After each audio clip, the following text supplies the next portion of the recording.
Hello friends, मैं दीपक सायगल और exam under 95 परिवार में आपका स्वागत करता हूं। फ्रेंड्स, आज हम लोग टॉप 20 मैथ से क्वेश्चन को देखने वाले हैं और आगामी जो परीक्षा है बिहार एसएससी इंटर स्तरीय एसएससी एमटीएस बीपीएससी टीआरई को देखते हुए इस सीरीज स्टार्ट कर रहे हैं।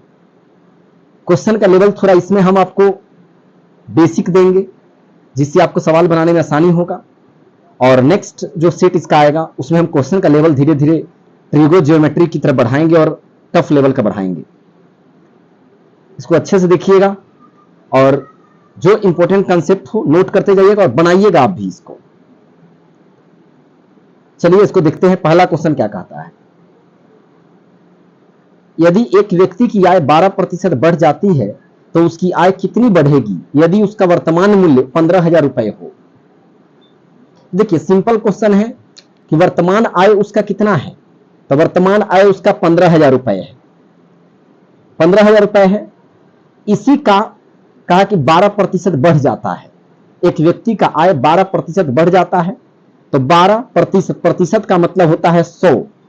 नीचे में क्या कीजिए, 100 से भाग कर दीजिए, यहां से 00 से 00 काट दीजिएगा तो 150 गुणे 12 कर लीजिए, तो 15 गुणे 12 करिएगा तो 180 और एक जीरो बैठा दीजिए।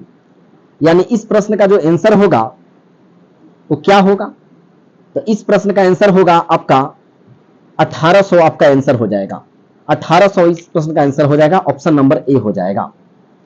समझ में आ गया होगा। बेसिक क्वेश्चन है लेकिन धीरे धीरे हम लोग फिर टफ करेंगे। चलिए अगला प्रश्न पर चलते हैं। दूसरा प्रश्न क्या कह रहा है, दूसरा प्रश्न कह रहा है दो संख्याओं का अनुपात 3:4 है और उनका अंतर 12 है, बड़ी संख्या क्या होगा। तो जब आपका संख्याओं का अंतर दिया गया है तो आप अनुपात का भी अंतर कर दीजिए। तो अनुपात का अंतर करेंगे तो कितना मिलेगा, 4 में से 3 गया 1, यानी इसी 1 का वैल्यू दिया हुआ है 12। तो आपसे पूछा है क्या, बड़ी संख्या क्या हो जाएगा। बड़ी संख्या पूछा है तो बड़ी संख्या क्या है आपका 4 है। तो यानी 4 का जब वैल्यू निकालना है तो 4 से क्या कीजिए, 12 को गुना कर दीजिए, 12 चौक 48। यानी इस प्रश्न का क्या हो जाएगा answer, option number C 48 answer आ जाएगा। चलते हैं तीसरा प्रश्न की ओर। इस प्रश्न को देखिए क्या कह रहा है, यदि एक व्यक्ति किसी वस्तु को 5400 रुपया में बेचकर 20% का लाभ कमाता है। कोई भी चीज जो होता है वो 100% होता है, इस बात को समझिएगा। कोई भी चीज क्या होता है, 100% होता है, और बोला गया कि 20% लाभ कमाता है। आप मान लीजिए अगर 5400 में खरीद कर 5400 में बेच देते तो क्या बनता, कोई लाभ नहीं होता। जितना में खरीदते उतने में बेच देते तो कोई लाभ नहीं होता। लेकिन इसको बोला कि 20% लाभ कमाता है, इसका मतलब क्या है, 100% में खरीदा था, अब 20% ऊपर बढ़ा दिया, 120% का वैल्यू दिया गया है आपको, 5400 दिया गया है 5400। तो यहां से क्या करेंगे, 1% का वैल्यू निकालेंगे तो 5400 बट्टा 120 कर दीजिए, अगुने परसेंटेज में है 100% का वैल्यू निकाल लीजिए। क्रैमूल पूछा है आपसे, तो यहां से जब काटिएगा तो आप खुद सोचिए, 0 से 0 काट दीजिए। अब यहां पे बच रहा है कितना, 4 से काट दीजिए, 4 3 12 हो जाएगा, और ऊपर में बचा हुआ है आपका 5400, तो 1800 बार में कट जाएगा। 1800 तिहाई कितना होता है, 5400 होता है, 4 3 12 काटे थे, और 4 से काटिएगा तो ई आ जाएगा ऊपर में 450 बार में कट जाएगा। 4 चुका 16, 50 चुका 200, तो 450 गुने 10 कर दीजिए तो 4500। यानी कि इस प्रश्न का आंसर क्या हो जाएगा, 4500 आंसर हो जाएगा, ऑप्शन नंबर ए हो जाएगा। 4500 इस प्रश्न का आंसर हो जाएगा। कुछ नहीं करना है, 120% का वैल्यू आपका 5400 हो जाएगा क्योंकि 20% लाभ कमाता है और यही 5400 में तो बेच रहा था, यानी 120% बराबर 5400। तो यहां से हम लोगों को 100% का वैल्यू निकाल देना है। चौथा प्रश्न क्या है, एक ट्रेन कह रहा है कि एक ट्रेन हम लोगों का यहां पे दिया गया है 180 किलोमीटर प्रति घंटा की रफ्तार से चल रही है। यदि उसे 5 घंटा चलना है तो वह कितनी दूरी तय करेगा। फॉर्मूला आप जानते हैं, चाल बराबर दूरी बट्टा समय होता है। चाल कितना है? 180 किलोमीटर प्रति घंटा की रफ्तार से चला है। दूरी नहीं निकालना है आपको। अब बट्टा यहां पे समय है, यहां पे गुना करिएगा, दूरी एकम दूरी हो जाएगा। 180 गुने 5 करिएगा, 18 पचे 90 और 0 बैठा दीजिए। 180 पचे क्या हो जाएगा? 900 हो जाएगा। यानी इस प्रश्न का आंसर हो जाएगा ऑप्शन नंबर सी, 900 किलोमीटर हमारा दूरी हो जाएगा। चाल बराबर दूरी बट्टे समय आपको याद रखना है। और एक चीज और ध्यान देना है, क्या अगले सवाल के लिए याद रखिए, कहीं क्वेश्चन आ सकता है कि जब आपको मीटर पर सेकंड से किलोमीटर प्रति किमी प्रति आवर या घंटा में जाना हो तो क्या करेंगे? गुने छोटा से बड़ा में जाना है तो ऊपर में ध्यान दीजिएगा, छोटा से बड़ा में जाना है तो बड़ा वैल्यू ऊपर रखेंगे, 18/5 हो जाएगा से गुना कर देना है। किसमें? मीटर पर सेकंड वाला में। किलोमीटर प्रति घंटा से मीटर पर सेकंड में जाएंगे, बड़ा से छोटा में जाएंगे तो छोटा वाला वैल्यू यानी 5 के ऊपर 18 को नीचे रख देना है। सवाल आएगा तो देख लेंगे। चलिए, एक सवाल यहां कहता है क्या कि एक वस्तु का क्रय मूल्य 2000 रुपए है, उस पर 5% का छूट दिया जाता है, तो वस्तु का विक्रय मूल्य क्या होगा? देखिए, आप इसको बना सकते हैं इस तरीके से भी, ध्यान दीजिएगा, बना सकते हैं आप लोग ऐसे कि 2000 रुपए है, 5% का छूट दिया जाएगा तो 5/100 इसको घटा दीजिए तो 20 पचे कितना हो जाएगा? 100 हो जाएगा।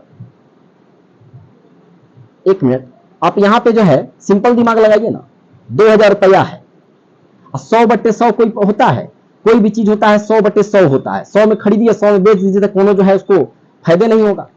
5% छूट दिया गया तो यानी 95 ही में बेचा गया। 100 बट्टा कितना हो जाएगा? 95, 95/100 हो जाएगा। इससे इसको काट दीजिए तो 95 गुने 20 कर दीजिए तो यहां पे हो जाएगा आपका 5 दूनी 10, 9 दूनी 18, 19, 1900 आपका क्या हो जाएगा? आंसर हो जाएगा। आसानी से निकल गया। अगला प्रश्न देखिएगा क्या कहता है। एक वृत्त की परिधि व्यास दिया गया है 14 सेंटीमीटर। तो जब आप जानते हैं कि व्यास को डी कहा जाता है, व्यास दिया गया है आपको 14, तो इसका त्रिज्या क्या हो जाएगा? 7 हो जाएगा।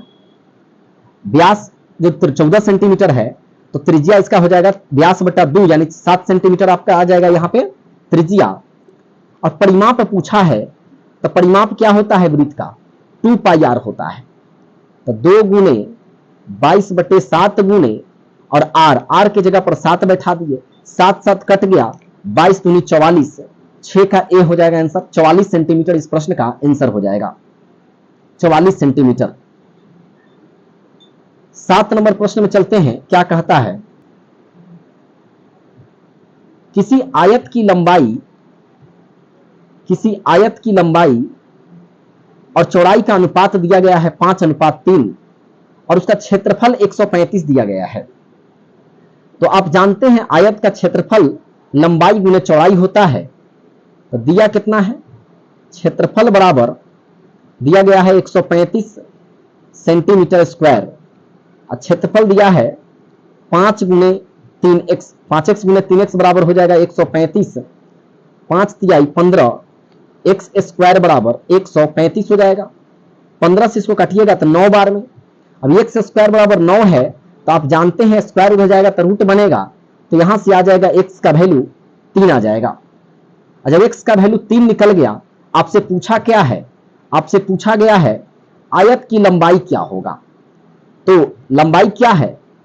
पहले यहां पे लंबाई है 5, चौड़ाई 3 है, तो लंबाई आपका 5 रेशियो में था, तो 5x लिए थे लंबाई को, तो 5 तिहाई क्या हो जाएगा? 5 गुने x की जगह 3 बैठा दीजिए, 5 तिहाई 15 यानी 7 का आंसर क्या हो जाएगा? आपका 15 सेंटीमीटर आपका आंसर हो जाएगा। अगला सवाल देखिएगा और यहां पे याद रखिएगा, अगर आपसे क्षेत्रफल के बारे में पूछा था, लंबाई पूछा था, क्षेत्रफल का फॉर्मूला लंबाई गुने चौड़ाई हुआ। अगर आयत की परिमाप की बात करता तो क्या होता? 2 इंटू लंबाई प्लस चौड़ाई हो जाता। और अगर इसका विकर्ण की बात करता, आयत का विकर्ण क्या होता है? तो root under L square plus B square होता है, आयत का विकर्ण होता है। अगला सवाल देखेंगे, क्वेश्चन नंबर 8 क्या कहता है। एक कार 60 किलोमीटर प्रति घंटा की रफ्तार से चल रही है, यदि उसे 2 घंटा चलना है तो वह कितनी दूरी तय करेगा। बहुत अच्छी बात क्या है, इसमें किलोमीटर प्रति घंटा में दिया गया है, किलोमीटर प्रति घंटा में दिया गया है और आपको यहां घंटा में ही दिया गया है और दूरी भी किलोमीटर में है तो समस्या नहीं है। चाल बराबर दूरी बट्टा समय आप जानते हैं, चाल बराबर दूरी बट्टा समय। चाल कितना है 60 है और आपका समय दिया गया है 2 और यहां से दूरी निकालना है, नहीं कुछ तो नीचे वन, तो यहां हो जाएगा दूरी एकम दूरी, दूरी बराबर 60 दूनी 120, यानी इसका आंसर हो जाएगा 120 किलोमीटर। इसका आंसर हो जाएगा 120 किलोमीटर। 9 नंबर प्रश्न देखेंगे क्या कहा है। यदि 40 का 25% क्या है। 40 का मतलब गुना पढ़े होइएगा बुडमास के नियम से। 25% प्रतिशत ऊपर हटाना है तो नीचे लिखेंगे और लगाना है तो गुना होता है। 0 से 0 काट दीजिए, 2 दूनी 4, 5 दूनी 10, 5 से इसको काटिएगा 5 बार में, 5 दूनी 10 यानी कि 10 आपका इसका आंसर हो जाएगा। क्वेश्चन नंबर 9 का आंसर हो जाएगा 10। यदि किसी संख्या का 75% 45 है, किसी संख्या का, मान लीजिए संख्या x रहा होगा तो x का 75% क्या रहा होगा 45 रहा होगा। इसको काटिएगा तो ये कटेगा 3 से 25 बार में और 4 से 25 बार में, अब 3 से यहां काट दीजिएगा 15 बार में, यहां नहीं कुछ तो मन x बन जाए x हो जाएगा और 15 चौका 60 हो जाएगा, यानी इस प्रश्न का आंसर क्या हो जाएगा 60 हो जाएगा। 10 का आंसर होगा 60। कैसे निकाले हैं, x का 75%, का मतलब गुना, कितना दिया था x का 75% बराबर 45 दिया था, x बराबर 60 निकाल दिए। हड़बड़ाइएगा नहीं, टफ से टफ क्वेश्चन भी कराएंगे। 11 नंबर क्वेश्चन देखिए क्या कहता है। किसी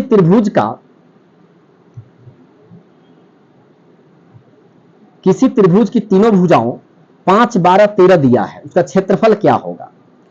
तो आप जानते हैं हीरोन्स फार्मूला, जब 3 भुजाएं दी रहती है तो हीरोन्स फार्मूला से कैसे निकालेंगे, एस बराबर ए बी और सी बाई 2, तो 12, 13, 25, तो 25, 5, 30, 30/2, यानी एस का वैल्यू 15 आ गया।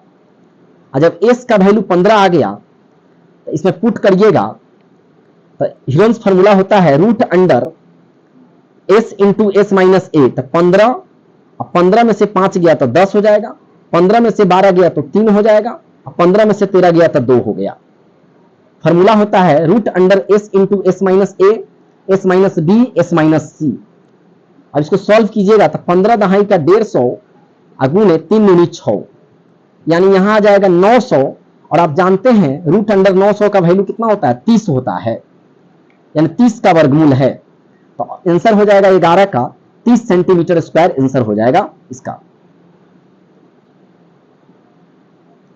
अगला प्रश्न है 12 नंबर, 20 प्रश्न टोटल कराएंगे।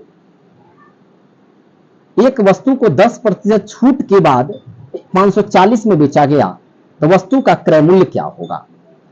10% छूट के बाद बेचा गया है 540 में। 100% कोई भी चीज होता है और 10% का छूट जब दे दिया गया तो आप खुद बताइए 90% बच गया, तो 90% का वैल्यू 540 हो गया। तो 1% बराबर क्या कहिएगा 540/90, और निकालना है 100% का वैल्यू ना, तो 100% का वैल्यू निकालना है तो इसमें क्या करिएगा 540/90 लिखकर 540/90 लिखकर गुना 100 कर दीजिए। तो 540/90 लिख के जब 100 से गुना करिएगा तो क्या हो जाएगा, 0 से 0 कट जाएगा, 9 छक 54, 6 गुने यहां 100 करिएगा 600, यानी कि इसका आंसर हो जाएगा 12 का 600 रुपए आंसर हो जाएगा इसका। 13 नंबर प्रश्न देखिए क्या कहा है। एक आयत की लंबाई और चौड़ाई 20% बढ़ाई गई है।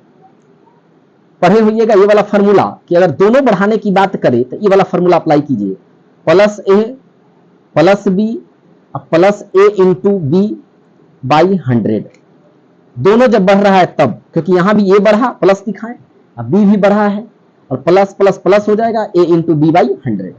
इससे बना लीजिए, और भी इसके मेथड है। कहा लंबाई और चौड़ाई 20, यानी लंबाई कितना बढ़ा 20 बढ़ा और चौड़ाई भी 20 बढ़ गया, तो प्लस प्लस प्लस हो जाएगा यहां।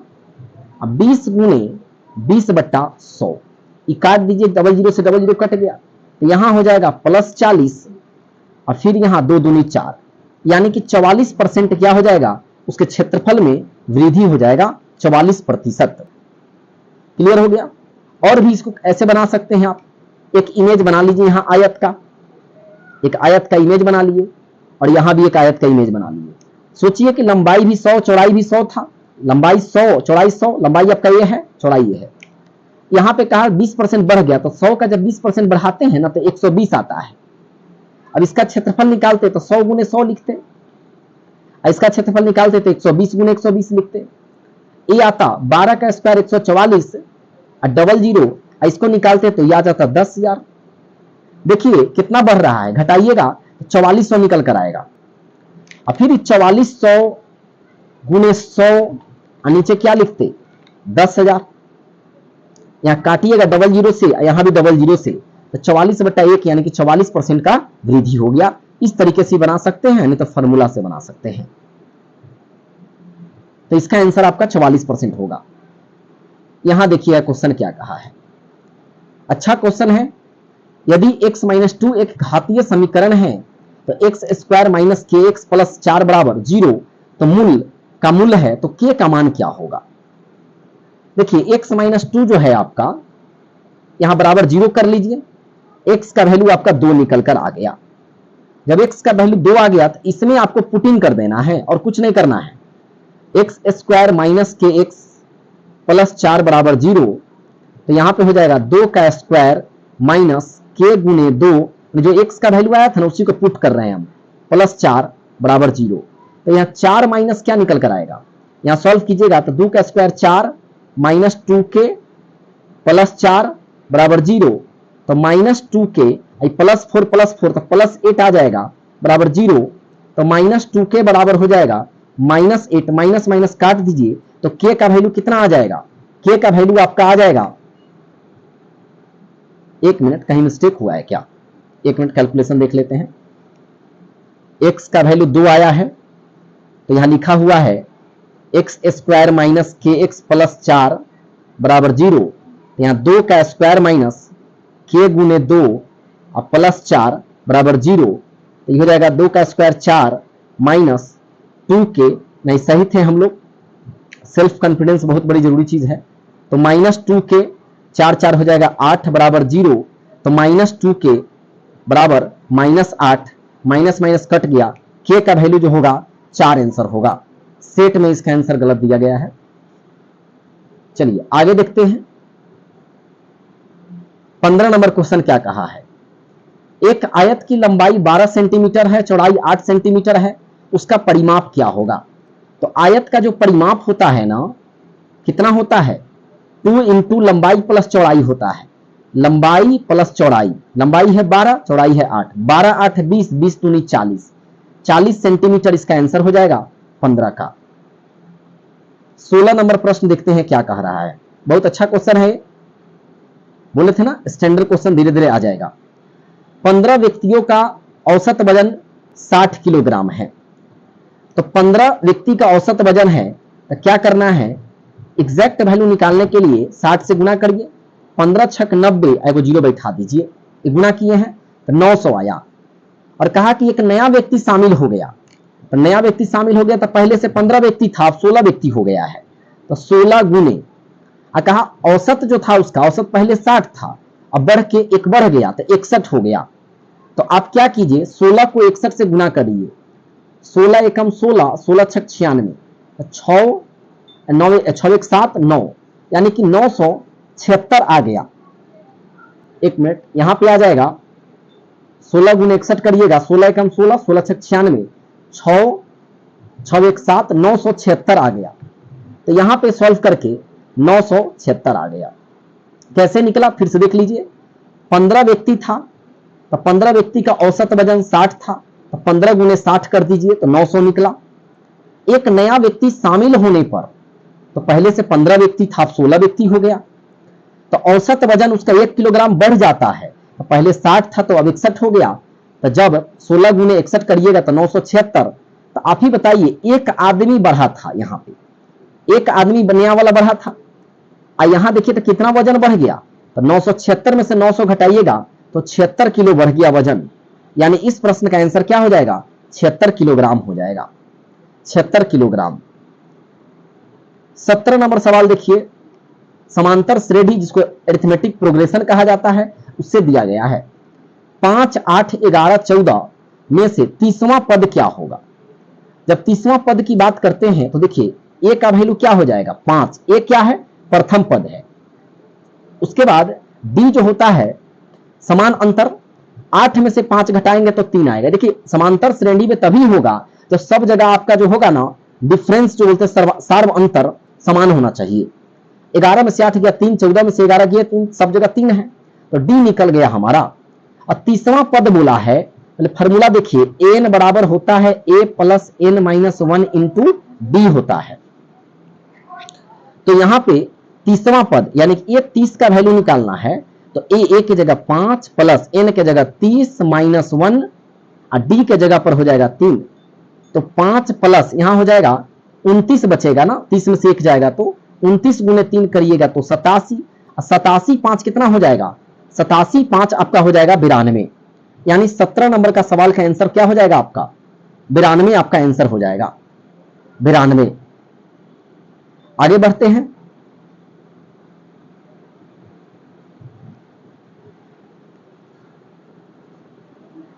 यहां देखिएगा क्वेश्चन नंबर 18, एक समलंब के दो समानांतर भुजाओं की लंबाई 12 सेंटीमीटर और 18 सेंटीमीटर है, इसकी ऊंचाई निकाले।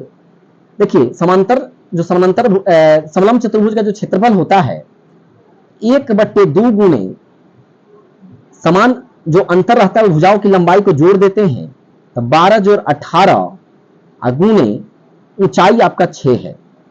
1/2 गुने 12 18 30, 30 गुने 6, इससे इसको काट दीजिए 15 बार में, तो 15 छक 90, यही आपका जो है आ जाएगा सेंटीमीटर स्क्वायर आंसर हो जाएगा, 90 सेंटीमीटर स्क्वायर। अगर यही आपको पैरेललोग्राम की बात करता तो बेस इंटू हाइट हो जाता फॉर्मूला। रोम्बस की बात करता तो आपका 1/2 इंटू D1 इंटू D2 हो जाता। और ये जो दिया गया है समलंब चतुर्भुज ट्रापेजियम है, तो ट्रापेजियम में क्या होता है 1/2 इंटू ए प्लस बी, इन दोनों समानांतर जो पैरेलल जो साइड होता है उसको जोड़ देना चाहिए और हाइट से गुना कर देना चाहिए। बहुत जल्द 1 या 2 दिन के अंदर में पूरे मेंसुरेशन फार्मूला का सीरीज कराने वाले, एक ही वीडियो में पूरा कराने वाले हैं गजब का। तो इसका आंसर 90 आ गया। एक वर्ग का विकर्ण 10 सेंटीमीटर है, क्षेत्रफल क्या होगा। आप जानते हैं वर्ग का जो विकर्ण दिया गया है वो लिख दीजिए, 10 दिया गया है वर्ग का विकर्ण, √2 इंटू ए बराबर 10 हो जाएगा। ए बराबर आ गया 10/√2 आ गया। और आप जानते हैं कि वर्ग का क्षेत्रफल भुजा का स्क्वायर होता है, यही तो भुजा है हमारा, यानी इसी का स्क्वायर कर दिया जाए तो आंसर हो जाएगा। तो 10 का स्क्वायर 100 और √2 का स्क्वायर 2, इससे इसको काट दीजिए तो 50 निकलेगा, यानी 50 centimetre square. Option number A जो है आंसर हो जाएगा। आज का आखिरी सवाल है, इसको देखते हैं। कहा है कोऑर्डिनेट ज्योमेट्री नियामक ज्यामिति से है और ऐसा प्रश्न बीपीएससी टीआरई में देखने को मिला है। कोऑर्डिनेट ज्योमेट्री से खासकर ज्यादा देखने को मिला है टीआरई 1 और टीआरई 2 में। बिंदु 3 और -4 और -1 और 2 के मध्य का मध्य बिंदु निकालना है। आप जानते हैं ये जो होता है हमारा x1 होता है और ये y1 होता है, ये x2 होता है, y2 होता है। जब भी मध्य बिंदु की बात हो तो क्या कीजिए, x1 और x2 को जोड़कर y2 कर दीजिए, तो 3 + -1/2 और यहां पे हो जाएगा -4 + 2/2। इसको सॉल्व करेंगे, 3 में से 1 गया तो 2/2, कट के 1 आ गया, यहां पे -2/2 करिएगा तो ये -1 आ जाएगा। मतलब आपका इसका आंसर जो होगा 1 और -1 आपका आंसर निकलकर आ गया, ऑप्शन नंबर ए हो जाएगा। तो कैसा लगा कमेंट कर जरूर बताइएगा और बहुत जल्द मिलेंगे फिर नेक्स्ट सेट लेकर इसका टेस्ट 2। और थोड़ा बीच में हम कंटिन्यू नहीं थे क्योंकि आप जानते हैं कि हम पढ़ते और पढ़ाते भी काफी ज्यादा परेशान व्यस्त रहते हैं, लेकिन कुछ नहीं, सब कुछ बढ़िया है, फाइन है, फिट भी है। तो लगातार वीडियोस मिलते रहेगा, जमकर थोड़ा शेयर जरूर कीजिएगा इसको, और उम्मीद है आप जरूर करेंगे और सपोर्ट कीजिएगा।